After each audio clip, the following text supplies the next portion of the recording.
अवांजी समातुन ताईं radio voice of Sindh London. ॿुॾंदे ॿूड़न खे के हातिक हथ विझनि, पसियो लॼ लतीफ़ चए केॾीअ खे कखनि, तोड़े कंधे कनि नाता साणनि वञनि सीर में।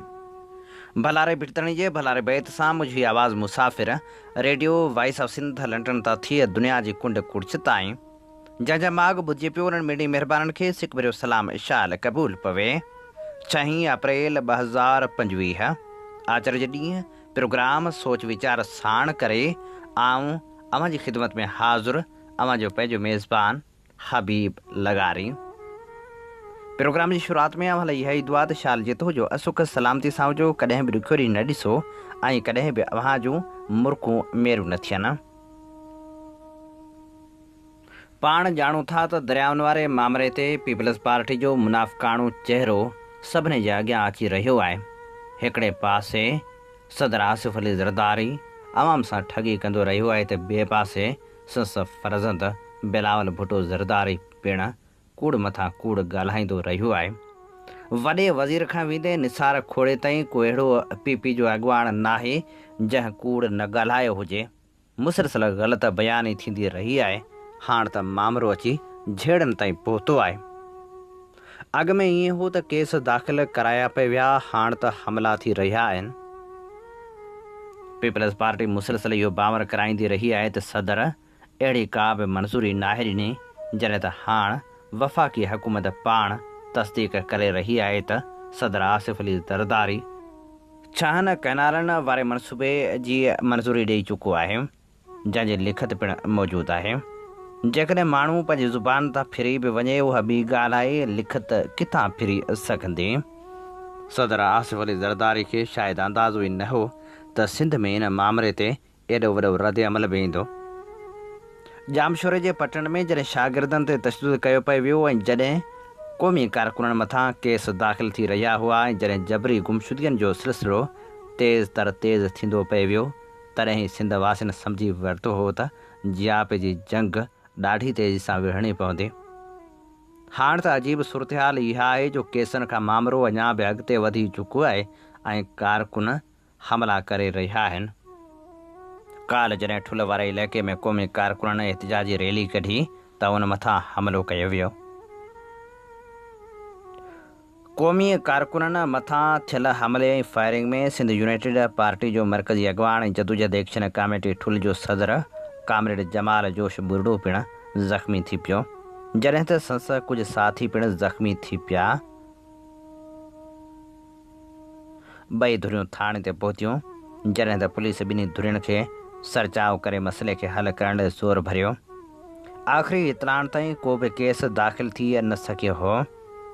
शहर में सिक्योरिटी हाई अलर्ट ज़रूरु हुई, पर हमिलो कंदड़नि ख़िलाफ़ का बि कार्रवाई न थी हुई। जॾहिं त सिंध दोस्त कमेटी जिकमाबाद जे अॻुवाणनि इंतज़ार छलगरी, सरदार ख़ालिद ख़ान झूलण, नदीम कुरैशी ऐं ॿिया पिणु इन वाक़े जी मज़म्मत करे रहिया हुआ त SUP जे सदर सैयद ज़ैन शाह पिणु वाक़े जी मज़म्मत कंदे जवाबदारनि खे गिरफ़्तार करण जो मुतालबो कयो।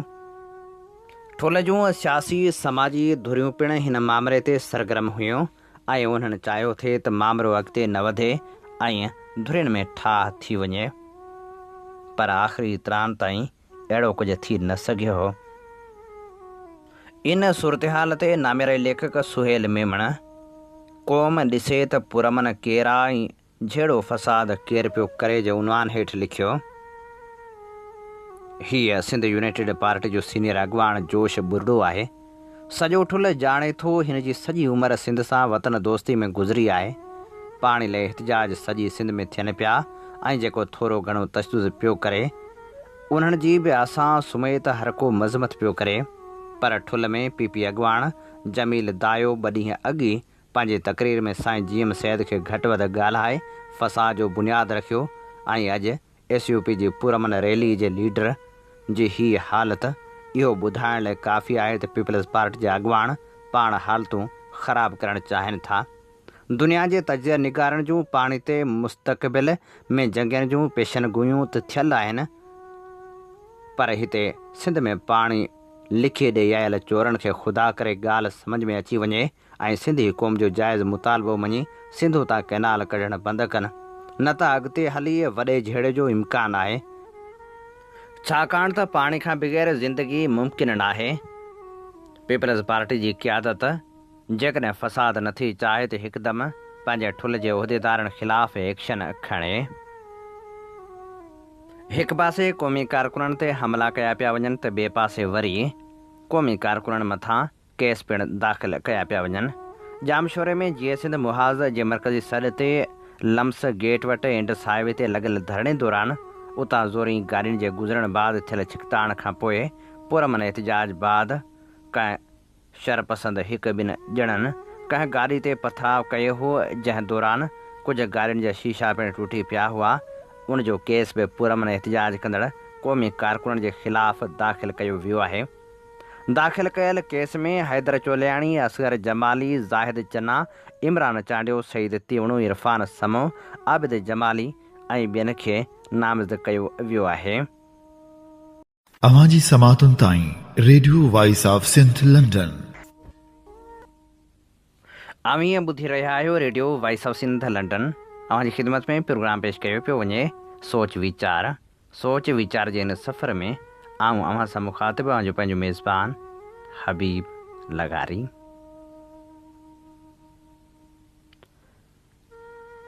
पाण सभई ॼाणूं था त हिकु पासे सिंध सरापा एहतिजाज बणियल आहे त ॿिए पासे बलूचिस्तान जूं हालतूं उन लेवल ते पहुचायूं वियूं आहिनि जो हाणे केर बि महफ़ूज़ नाहे।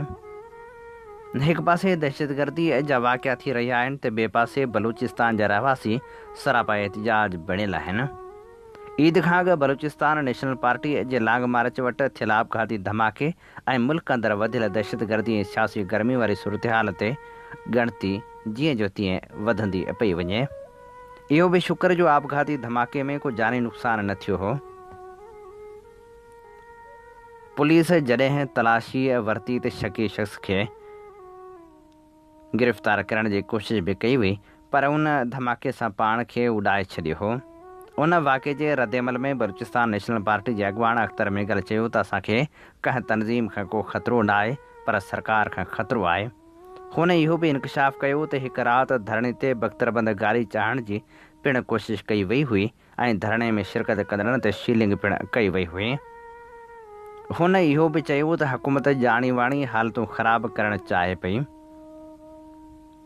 हूं बि जेकॾहिं ॾिसिजे त हिन मुल्क खे आइने क़ानून तोड़े जमहूरीअ रूह पटांदड़ हलाइणु घुरिजे। हिन वक़्तु मुल्क जा जेके बि सियासी मसइला ऐं बुहरान आहिनि तिन जो पिणु बुनियादु इहो ई आहे। वरी ईअं बि थींदो आहे त हिकिड़ी पॉलिसी तहत अवां 25 साल मुल्क खे हलाए ॾिठो त वरी ॿियनि 25 सालनि लाइ वरी का ॿी पॉलिसी इख़्तियार करे ॾिसिजे। पर असां वटि शुरू खां ई ताक़त सां रियासत ऐं मुल्क हलाइण जी पॉलिसी इख़्तियार कई वई। निढनि सूबनि ऐं क़ौमनि खे बि शुरू खां ई इहा शिकायत रही त संदन हक़नि जो ख़्यालु नथो कयो वञे। संदन इस्तेहसाल थी रहियो आहे ऐं मुल्क अंदरि रुॻो हिकु वॾे सूबे जे मुफ़ादनि जो ख़्यालु कयो वञे थो। निढे सूबे ऐं क़ौमनि जो इहो ख़्यालु हूंदो आहे त हिकु वॾे सूबे जे मुफ़ादनि जी ॻाल्हि हूंदी त चयो वेंदो त वफ़ाक़ जे मुफ़ाद में आहे, पर जेकॾहिं निढनि सूबनि जा हक़ घुरिया वेंदा त चयो वेंदो आहे त सूबाई सोच इख़्तियार कई पई वञे। चवण जो मतिलबु त इन पॉलिसी तहत हिन मुल्क खे सॼी ॼमार हलायो वियो, जंहिंजो नतीजो इहो निकितो त हर दौर में चयो वियो त मुल्क नाज़ुक दौर मां गुज़री रहियो आहे। चवण वारा त इहो बि चवंदा आहिनि त हर दौर में मुल्क नाज़ुक हालतुनि में गुज़री रहियो आहे। इन जुमिले जो मक़सदु इहो ई हूंदो आहे त रियासत खे ताक़त सां हलाइजे, पर मुल्की तारीख़ साबित कयो आहे त उन पॉलिसी मुल्क खे तबाह कयो आहे। अॼु हिकु ई वक़्तु 2 सूबा बलूचिस्तान, ख़ैबर पख्तूनख्वा ऐं सिंध वफ़ाक़ी हुकूमत जे ख़िलाफ़ आहिनि। एसि ताईं जो PP जेका मौजूदा वफ़ाक़ी हुकूमत जी इत्तेहादी सां बि कैनालनि माली वसीलनि ते वफ़ा खां ख़ुशि नाहे, सो वफ़ाक़ी हुकूमत खे फौरी तौर ते पंहिंजी पॉलिसी तब्दील करणु घुरिजे। हुकूमत जेकॾहिं चाहे त इहा ॻाल्हियुनि वसीले जाइज़ हक़ मञी करे बि मुल्क खे ख़राबु हालतुनि मां कढी सघे थी। अख्तर मेगल जो बि रुॻो मुतालबो इहो आहे त बलोच औरतुनि खे घटि में घटि आज़ादु कयो वञे। उहो अहिड़ो ॾुखियो मुतालबो त न आहे जिते अमल न करे सघिजे।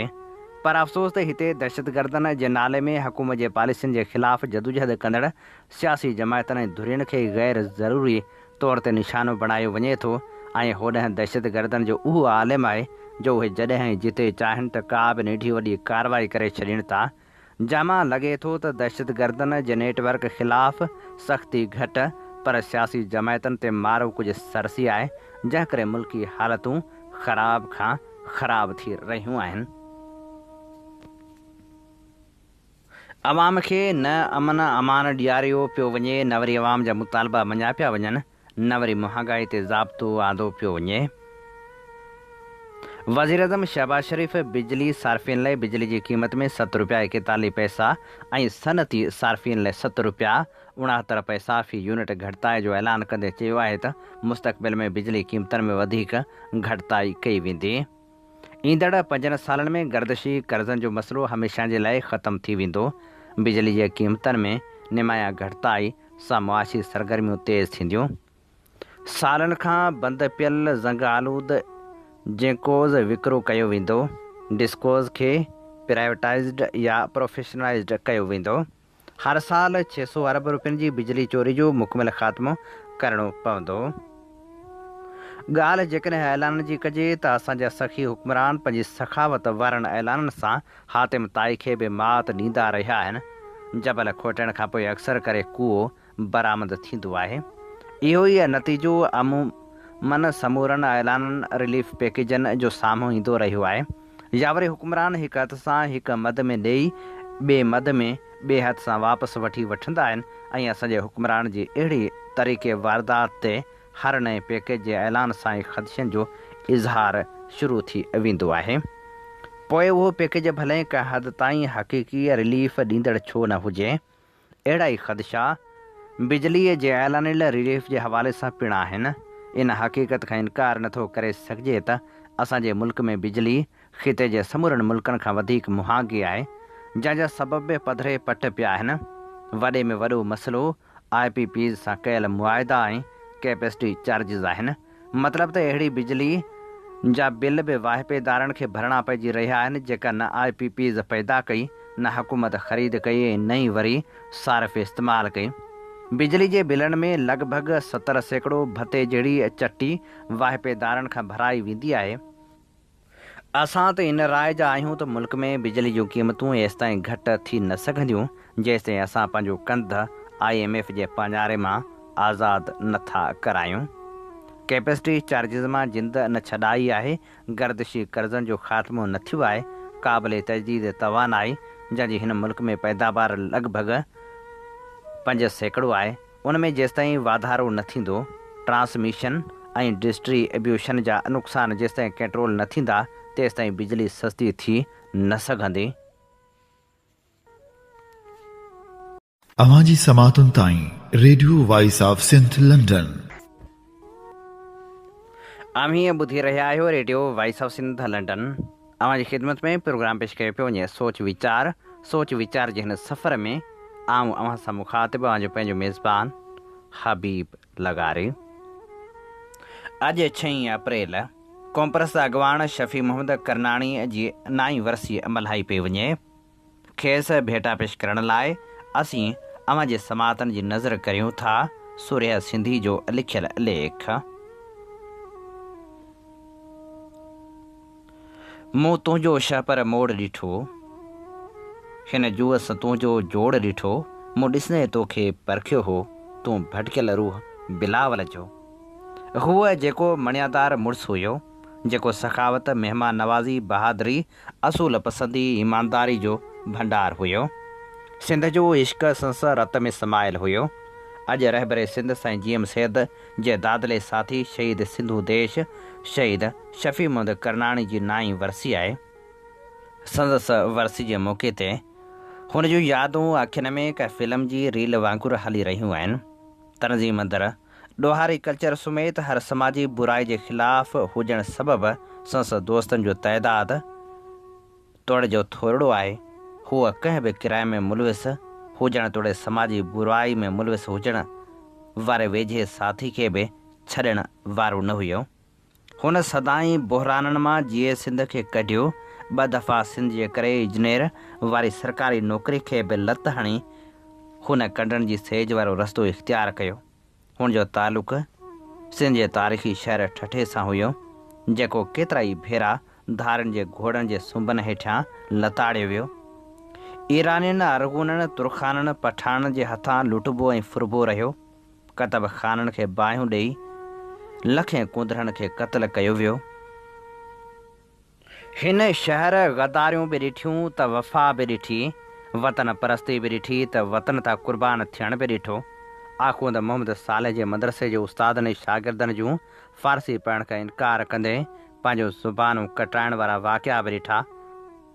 मीरापुर झोक मां क़ुरान पाक ॾेई शाह इनायत शहीद खे जंग बंदी जो फ़ाइदो करे अहद टोड़ींदे खेसि शहीद करे संदसि सिर मुबारक खे दहली ॾांहुं मोकिलींदे बि ॾिठो ऐं मीरापुर झोक खे बाहि ॾेई 24,000 खां वधीक माण्हुनि खे सड़ंदे बि ॾिठो।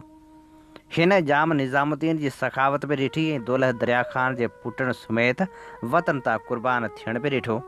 जाम फ़िरोज़ जी गदारी बि ॾिठी।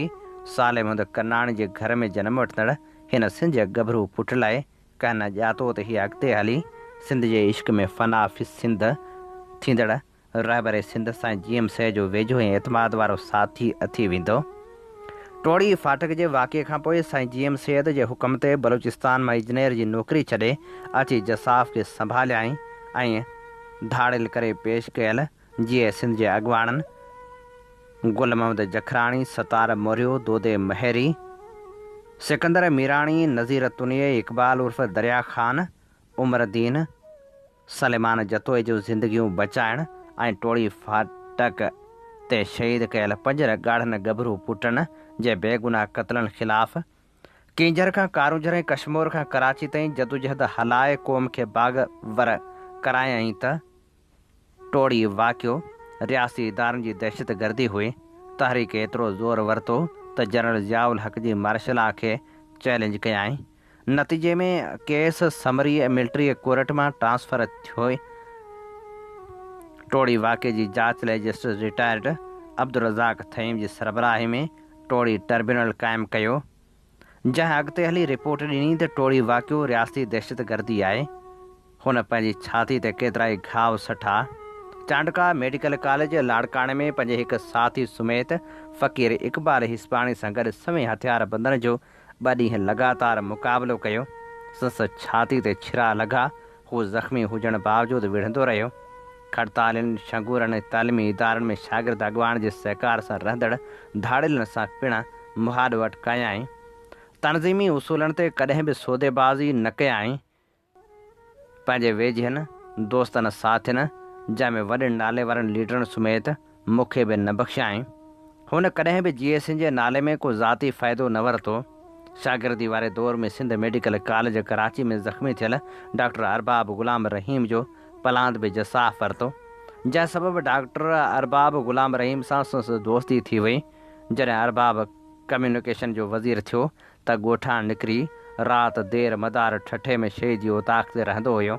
जॾहिं सिंध जो वॾो वज़ीर थियो त शहीद वटि हली आयो त पंहिंजे भाउ अनवर करनाणी खे इजाज़त ॾियो त खेसि पंहिंजो सलाहकार करियां, पर शहीद इनकार कंदे चयो त मूं कॾहिं बि GSN जे करे न को फ़ाइदो वरितो आहे, न वठंदुसि, न पंहिंजे भाउ खे इजाज़त ॾींदुसि। जॾहिं मैडम हमीदा खोड़ो तालीम जी निगरान सूबाई वज़ीर थी त साईं GM सैद जे हुकुम ते खेसि मुबारक ॾियण लाइ वियो त मैडम शहीद खे चयो त 50 क़ौमी कारकुननि जा नाला ॾियो त खेनि मास्तरी जा ऑर्डर ॾियां, जंहिंमें हुन शहीद मुश्ताक ख़ासकेली समेत 50 क़ौमी कारकुननि जा नाला मैडम खे ॾिना, जंहिंमें पंहिंजे कंहिं हिकु माइट जो नालो बि न लिखियाई। जीअं सिंध अंदरि पैदा थींदड़ बहिराणनि खे हल करण जो खेसि वॾो ॾांहुं हुयो। खेसि क़ौमी अॻवान ऐं कारकुन चीफ सॾींदा हुया। सिंध जे वॾनि क़दावर लीडरनि खे मूं संस अॻियां झुकंदे ॾिठो। हू इंतिहाई खरो ऐं दिलि में रखण वारो इंसान न हुयो। मुंहं ते चई छॾण वारी ॻाल्हि सबबि मौक़े परस्तनि मुनाफ़िक़नि खे ॻाल्हियूं न वणंदियूं हुयूं। संस ज़िंदगी जे आख़िरी कुझु सालनि में संदसि तनज़ीमी दौरनि ऐं सफ़रनि में गॾु रहियसि। सफ़र में हुजण दौरान निंड न कंदो हुयो। पोइ खांइसि साईं GM सैद जूं सारुणियूं क़ौमी तहरीक जा वाक़िया कारनामा ॿुधंदो हुयुसि। राति देर जो सफ़रनि तां मोटण खां पोइ खेसि ठठे संस घर छॾे ईंदो हुयुसि। मूंखे हुन सदाईं पंहिंजे औलाद ऐं भाउ वांगुरु भायो। जॾहिं 2011 जी 15 मार्च ते सेंट्रल जेल हैदराबाद में खूनी ऑपरेशन में मूंखे ज़ख़्मी हालत में जैकमाबाद में पार्टी अंदरि कढियो वियो त हुन मुंहिंजी कैफ़ियत खे सम्झंदे जैकमाबाद जे एडिशनल सेशन जज खे मुंहिंजे लाइ चयो त सूर्या मुंहिंजो प्यारो आहे, खेसि तकलीफ़ न अचे त हुन एडिशनल सेशन जज रात जो जैकमाबाद डिस्ट्रिक्ट जेल पहुचण खां अॻु जेल वारनि खे चयो त सूर्या सिंधी खे तकलीफ़ आई त अव्हां सां घटि न थींदी। जंहिंखां पोइ महीनो जैकमाबाद जी जेल में सकून सां गुज़ारियमि। 2015 में जॾहिं न्यूयॉर्क अमेरिका में सिंध ऐं बलूचिस्तान में थींदड़ इंसानी हक़नि जी लताड़ ख़िलाफ़ कॉन्फ्रेंस में संसद ख़िताब रियासती इदारनि जो नींढूं हराम करे छॾियूं ऐं खेसि उते ई रियासती छाड़तनि वार्निंग ॾिनी। हुन पंहिंजे उन ख़िताब में मोटण खां पोइ गिरफ़्तार करण ऐं क़त्ल करण वारे ख़दशे जो इज़हार कयो। संसद न्यूयॉर्क मां वापसी ते मूंखे चयो तव्हांजो कराची एयरपोर्ट ते इस्तक़बाल कयूं त मनह कयाई त दोस्तनि खे चओ त क़ाइदाबाद वेझो अनवर बलोच होटल ते वेहनि। सिर्फ़ु मूंखे ऐं शहीद पंहिंजे भाउ हाजी अनवर करनाणी खे एयरपोर्ट ते अचण जो चयूं। एयरपोर्ट पहुतासीं त शहीद जो दोस्त जेको कराची एयरपोर्ट ते वॾो ऑफिसर हुयो खेसि पाण सां गॾु वठी आयो। उन वक़्तु रात जा 2 थिया हुआ।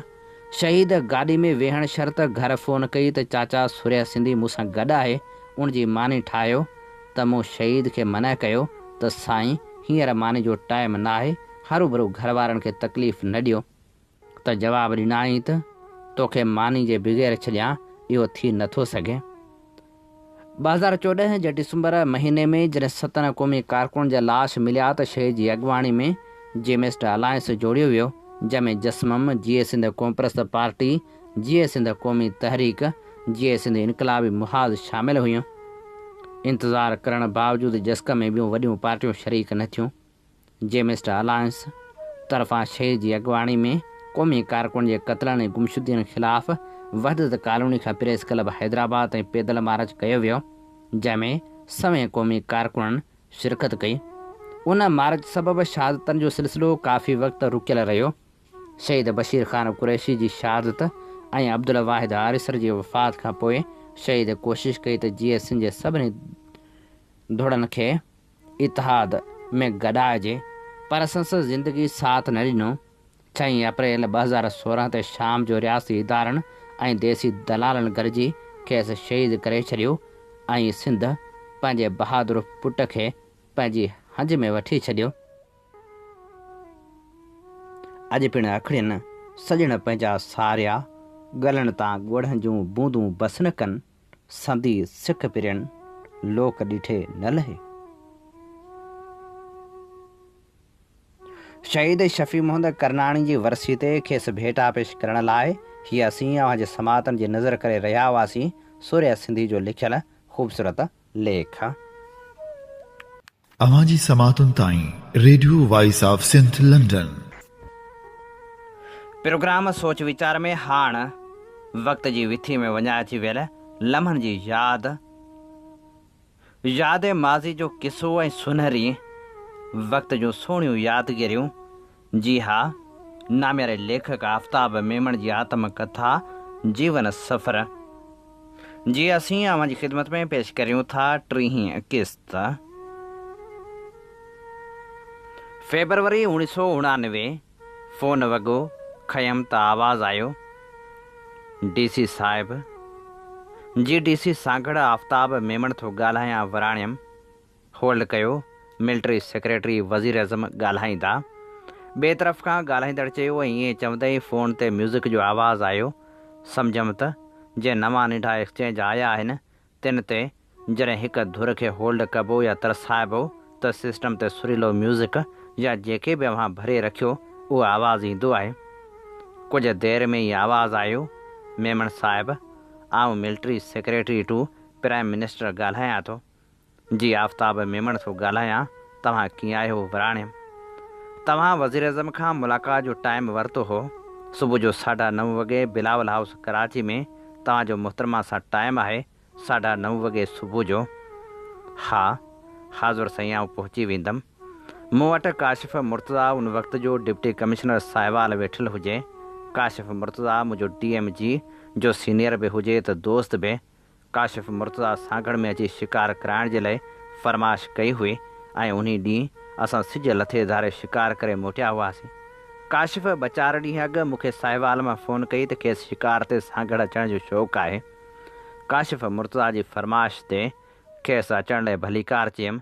शिकार लाइ सांगड़ में के वॾेरा बि हुआ जे हमेशह पुलिस ऑफिसरनि ऐं फ़ौजनि लाइ शिकार जो बंदोबस्तु कंदा हुआ, पर हिन वॾेरके लॾे खां आऊं परे रहंदो हुअसि। मूंखे सांगड़ में अनवर महमूद निज़ामाणी, सैयद साले मुहम्मद शाह, सोराब ख़ान मरी, परचे ख़ान राजड़ जे पुणियरनि ऐं मास्तर अता मोहन जी ॻोल्हा हूंदी हुई। ही सभु सुहिणा माण्हू बाबा साईं जी वास्तेदारी वारा हुआ।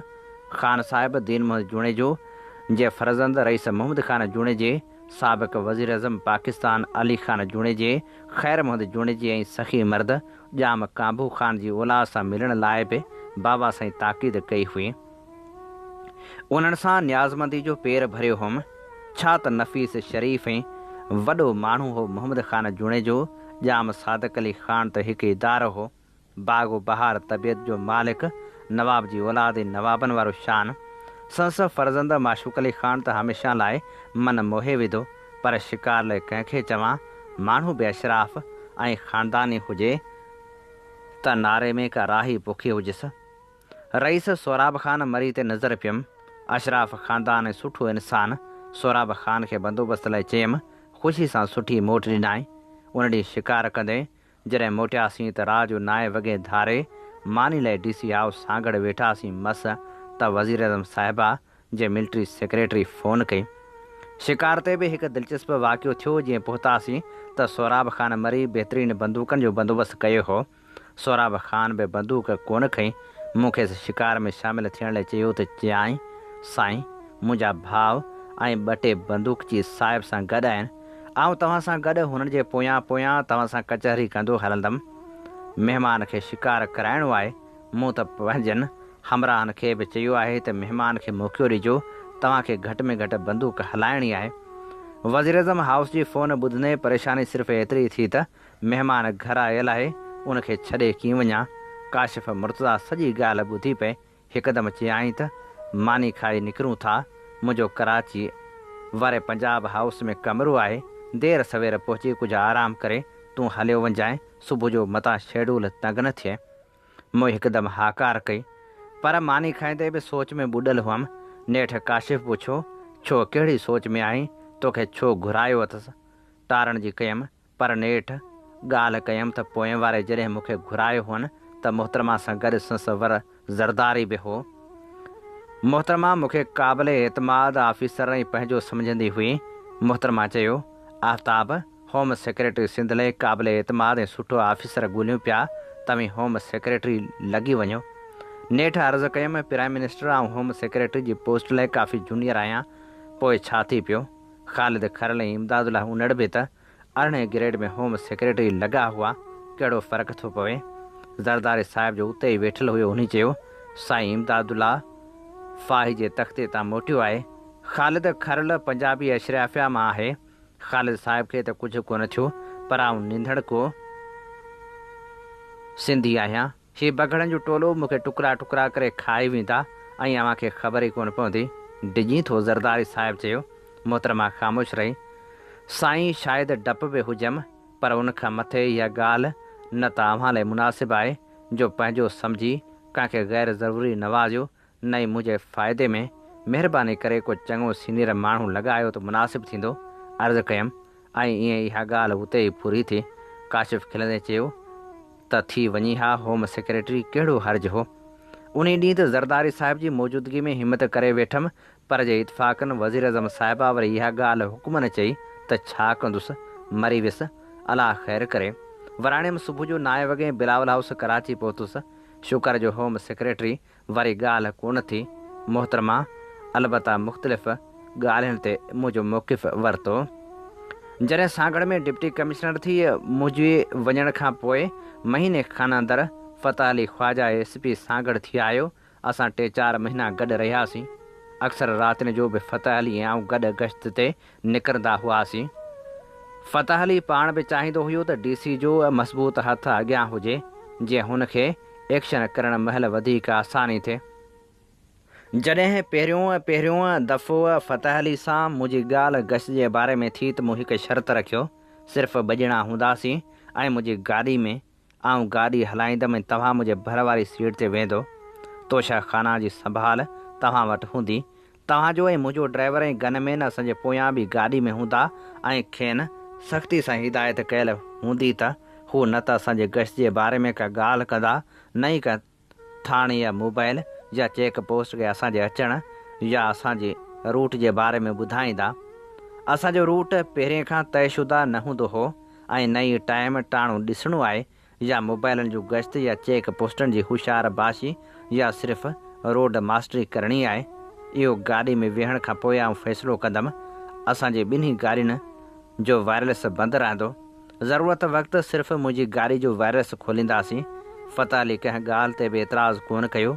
पाण चयाईं, तव्हां में त कंहिं खड़पील पुलिस कमानी जो रूह आहे। मुंहिंजे सागड़ अचण खां कुझु ॾींहं अॻु डिसंबर 1988 धारे सागड़ जे बीरानी यानी टंडे आदम तालुके जी हद मां दाइम ख़ासकेली नाले हिकु ज़िमीदार ऐं इंजीनियर अॻवा थियो हो, जो फेबरवरी धारे मोटी आयो। दाइम ख़ासकेली इंजीनियरिंग कॉलेज जामशोरो में असांखां सीनियर हुयो। मुंहिंजी संस मिटण माइटण सां बि न्याज़मंदी हुई। संस हिकु वेझो अज़ीज़ साहिब ख़ान मुंहिंजे निटपण जो क्लासी बि हुयो। मूं पंहिंजे तौरु दाइम जे अॻवा जी पुछा कई। संस वेझनि अज़ीज़नि खां बि पुछियमि, पर कंहिं को ॾस पतो कोन ॾिनो। माठ ॼण का ख़बर कोन हुजे। मक़ामी पुलिस बि इहो चई माठ करे वेठी त ॻोल्हा करियूं पिया। हिकु ॿिनि ज़ाती दोस्तनि जे तर्ज वाक़ुफ़ हुआ। तिन नूरो माछी धाड़ेल ॾे इशारो कयो ऐं अणसिधी तरह कुझु चङनि मुड़ुसनि ॾे बि इशारो कयनि, पर नालो कंहिंजो कोन खयनि। मुंहिंजी ज़ाती जांच में नूरो माछीअ जो कंहिं वक़्तु हिन इलाइक़े में मोहबशीदी ऐं परू चांडे या दहशत जी अलामत हुयो। सो गुनाह जी ज़िंदगी खां तौबा ताइब थी हिकु कुंड में वेही रहियो हो। उन करे मूंखे इहा इतलाह क़ाबिल तस्लीम कोन लॻी ऐं धणी बि कंहिं तौरु मञण लाइ तयारु कोन हुया। सिंध जे बहिराड़ीअ जे माहौल जे घुट बूसट ऐं हिसायल हाउन जी पहिरियों भेरो ॼाण थी। आम सिंधी माण्हू पीड़ा मां गुज़रे पियो, तर जे ॾाढनि जूं ॾाढायूं बर्दाश्त करे थो। कॾहिं कॾहिं तंग थी अबाणियूं ॿनियूं ऐं वरिणनि जूं क़बरूं ऐं मुक़ाम बि विसारे शहरनि में निढियूं खुॾियूं वठी रहण जी करे थो, पर वॾेरे सियासतदान सूबेदार आबदार ऐं तपेदार जी चौफेरी सां मुहाॾो अटकाइण जी हिमत मंझिस कोन थी पैदा थिए। ॼण त सिंधी मुआशिरो इज्तिमाही बेअसी जी हिकु जहिड़ी जाॻंदी तस्वीर हुजे। सागड़ मां बदिली थी जॾहिं नवाबशाह में डिप्टी कमिश्नर थी वियुमि त उते हिकु दफ़ो दाइम ख़ासकेली मिलणु आयो। ससा अॻवा ऐं मोट वारे वाक़े खे साल खन थी चुको हुयो।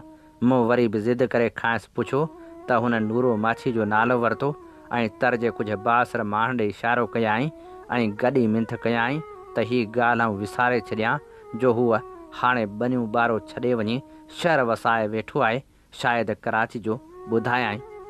जैसीं फ़तह अली खोजा सागड़ में SP हुयो त ज़िले जे मुख़्तलिफ़ हंधनि ते का बि गॾिजाणी हूंदी हुई त हू मूंसां गॾु हलण जी कंदो हुयो। शाम जो जिम खाना में असां बैडमिंटन खेॾंदा हुआसीं। ऑफिसरनि ऐं मुअज़िज़नि सां गैर रस्मी तौरु ख़्यालनि जी ॾे वठि कंदा हुआसीं। उन जो नतीजो इहो निकितो जो ज़िले में ॾोह बंदि थी विया। थाणा चेक पोस्टूं ऐं मोबाइल हुशियार बाश थी विया। हिकु ॿ दफ़ा थाणे जे अमले खे राह जो सुतल ॾिसी उन जे ख़िलाफ़ कार्रवाई बि कई। हिकु दफ़ो राति जो 3 वॻे जॾहिं सिंधड़ी खिपरो ऐं वरी टंडे मिठा ख़ान वटां वापसि ईंदे सागड़ शहर खां 6-8 मेल पंध ते हुआसीं त गच सारा माण्हू बतियूं ऐं टार्च खयों रोड जे पासे खां वेंदे ॾिठा। हमरा हलंदे हलंदे वरी कुझु देरि लाइ बीठा बि थिए। गाॾी रोकियमि। फ़तह अली ऐं आउं हेठि लही आयासीं। अबा केरु आहियो, केॾांहुं पिया वञो? मूं वॾे सॾु चयो। हमरा बीही रहिया उन्हनि मां 2 ॼणा अॻियां वधिया त फ़तह अली चयो, अबा आउं SP आहियां ऐं हीअ DC साहिबु आहे। साईं, असांजी मेंह चोरी थी आहे, पेरा पिया खणो। असां तव्हांजे पोयां पोयां अचूं पिया। थाणे तां अमलो 15 मिंटनि में अची वेंदो। तव्हांजी मेंह सुबुह खां अॻु मोटराए बि। फ़तह अली हुननि खे ख़ातिरी ॾिनी। वायरस ते न्यापा ऐं हुकम शुरू थी विया। अधु कलाक में DSP सूबेदार ऐं 3 मोबाइल सिपाह सां पहुची विया। गाॾियुनि मां लही अञा सैल्यूट मस कयनि त फ़तह अली चयो, DC साहिबु गॾु आहे, उनखे रिपोर्ट करियो। मूं DSP ऐं सूबेदार खे चयो, आऊं SSP साहिब सुबुह ताईं बि हिते रोड ते बीहंदासीं। जे में भाग्यनि खे नथी मिले तव्हां थाणा छॾे घर वियो। हुननि घणी मिंथ कई त तव्हां आराम कयो, चोरी सुबुह खां अॻु वापसि थी वेंदी, पर असां हुननि खे सख़्ती सां भाग्यनि सां गॾु वञण लाइ चयो ऐं जीप खे हिक पासे बीहारे कचहरी करणु लॻासूं। हाणे निंड बि ॾाढी पई आई, पर ज़िद हुजे त उते ई बीहंदासूं। 2 कलाकनि में चोरी वराणी ऐं चोर ॿधाणा। वापसि सागड़ वञी 5:30 वॻे सुबुह जो सुतासीं। फ़तह अली ख़्वाजा जी बदिली खां पोइ थोरे ई अरसे में पुलिस कमानी ऐं DC जे धाके वारी ॻाल्हि ख़तमु थी वई। नई कमानी DC जे बजाए सूबेदारनि ई पंहिंजे अमले ते भाड़णु शुरू कयो। सुतती अमन अमान जी सूरतहाल ख़राबु थियणु लॻी। अहिड़े वक़्त में नारे वारे इलाइक़े में खिपरे तालके में उमर मलाह ऐं पांधी मलाह दहशत जी अलामत थी उथिया। हिकु ॾींहुं ख़बर पई त का मक़ामी ज़िमेदार जी कोल्हण हारियाणी सां 9 ॼणनि इज्तिमाही ज़ोरी ज़ना कई आहे। थाणे में केस दाख़िल नथो थिए। जीअं ई ख़बर पई त SP खे चयमि। ॾिठमि त संसद जवाबु मुचारो कोन हुयो। आउं खणी मोटर में चढ़ियसि। खिपरो DSP ख़मीसो ख़ान ऐं असिस्टेंट कमिश्नर खिपरो मुख़्तियार सुमरो अॻूणो होम सेक्रेटरी खे न्यापा करायमि त मूंखे खिपरो अरेस्ट हाउस में मिलनि। सम्झ में न आयो त हुननि जे हूंदे बि जे ज़्यादती कंदड़ गिरफ़्तार न थिया आहिनि त छो। रेस्ट हाउस त AC ऐं DSP मौजूदु हुया। वञी ड्राइंग रूम में वेठासूं। वेंदे ई AC चयो त मानी जो वक़्तु आहे। रेस्ट हाउस या मुंहिंजे घर जिते खाइणु पसंदि कयो। मानी कोन खाईंदमि जेसीं ही 9 ॼणा गिरफ़्तार न थींदा। ॿुधो अथमि त उमर ऐं पांधी जे टोले जा माण्हू हुआ, जिन सां गॾु हिकु मक़ामी बासर ज़मींदार जो भाणेजो बि सरवाण तौरु हुयो। पहिरीं FIR ॾेखारियो, माण्हू हथ करियो, पोइ मानी ऐं भाईचारी ॿिन्ही मूंखे ॾाढी मिंथ कई त मानी खावां। मूं खुतो जवाबु ॾिनो, ऐं हिते ई रेस्ट हाउस ते वेठो आहियां। मानी तॾहिं खाईंदमि जॾहिं मूंखे ख़बर पवंदी त ॾुहारी गिरफ़्तार थिया आहिनि। ख़ासि तौरु ही हिंगोर जो ज़मींदार जो भाणेजो। जे नथो मिले त मामिस खे ॿधो। ऐं DPR जो वारंट थो जारी करे ॾियां। कहर ख़ुदा जो, ग़रीब कोल्हण जी ॼण इज़त ई कोन्हे। पंहिंजो कमु करियो। AC ऐं DSP वाइदो करे विया त सिज लहण खां अॻु हूअ मूंखे रिपोर्ट कंदा त अमल थी वियो। इहो 12 वॻे सुबुह जो वक़्तु हुयो। शाम 6 वॻे पुलिस जे अटाले सां गॾु AC ऐं DSP हुननि 9 ॼणनि मां 7 खे गिरफ़्तार करे FIR जी नक़ल, रजिस्टर ऐं रोज़नामचे सूदो मूंखे ॾेखारे। बाक़ी 2 लाइ हुननि चयो त हूअ नारो टिपी हिंदुस्तान भॼी विया आहिनि। मूं संदन महिरबानी मञी ऐं चयो हाणे हिन सभिनी खे थाणे ते मोकिलियो। मूंखे बुख ॾाढी लॻी आहे।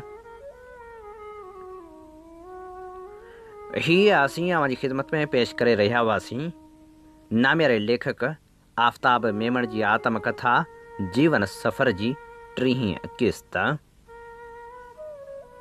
इन ते ई प्रोग्राम सोच वीचार जो वक़्तु पंहिंजी पुॼाणी ते पहुचे थो। पंहिंजे मेज़बान हबीब लगारी खे इन साॻी दुआ सां ॾींदा इजाज़त। वसे भिट तुंहिंजी भलारा सदा, सदा देस परदेस सारा वसन। कॾहिं सींध सिंध जी न मेरी थिए, कॾहिं मोड़ कहजा न मुरझाइजनि। अवां जी समातुनि ताईं radio voice of Sindh London